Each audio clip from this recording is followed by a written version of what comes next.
Dès le moment où Dieu a déclaré dans le jardin d'Éden, « Je mettrai inimitié entre toi et la femme, entre ta descendance et sa descendance. Celle-ci t'écrasera la tête, et tu lui blesseras le talon. » Genèse 3 verset 15. Le monde a commencé à espérer. Des attentes se sont éveillées dans les cœurs de l'humanité.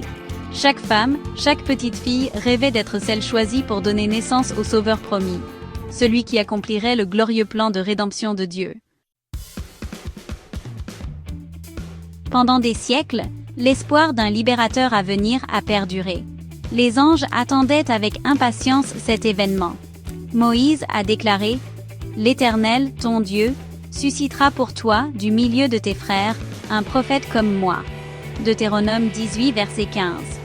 Le prophète Ésaïe a écrit « Car un enfant nous est né, un fils nous est donné, et la souveraineté reposera sur son épaule.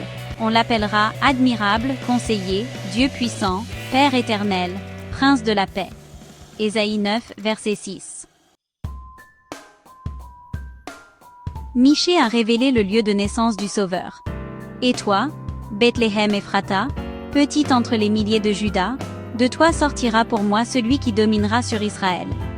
Michée 5, verset 2. Même le calendrier a été prophétisé. Daniel a reçu de l'ange Gabriel l'information précise sur le moment où le libérateur apparaîtrait. Pourtant, alors que l'espoir semblait presque perdu, Dieu a envoyé son ange, non pas à un prophète ou un dirigeant, mais à une humble jeune fille nommée Marie. Le message de Gabriel était saisissant. « Ne crains point, Marie, car tu as trouvé grâce devant Dieu. Voici, tu deviendras enceinte et tu enfanteras un fils, et tu lui donneras le nom de Jésus. Il sera grand et sera appelé Fils du Très-Haut. » Luc 1 verset 30 à 32. Et je chante gloire, gloire, gloire, il est venu. Je suis heureuse qu'il soit venu, non pas seulement pour les riches ou les pauvres, ni pour une seule race, mais pour toute l'humanité. Je suis heureuse qu'il ait choisi une voie que personne ne pouvait nier, une manière qui offre à chaque personne un accès égal au Père.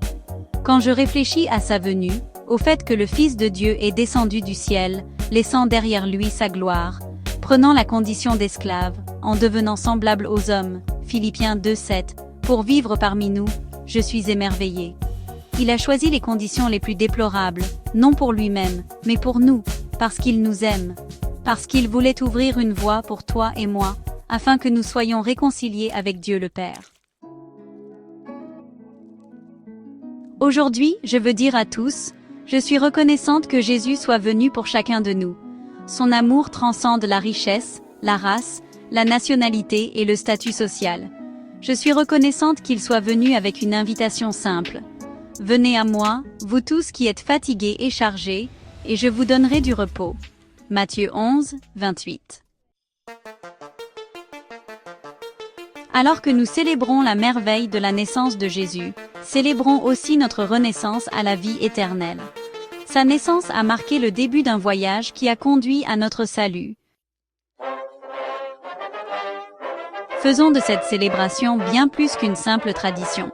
Utilisons-la comme une opportunité de grandir dans notre foi, de remercier Dieu pour son don indescriptible et de partager son amour avec le monde.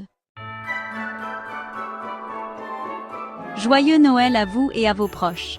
Que la joie de la naissance du Christ remplisse vos cœurs, et que l'espoir de son retour vous garde dans l'allégresse.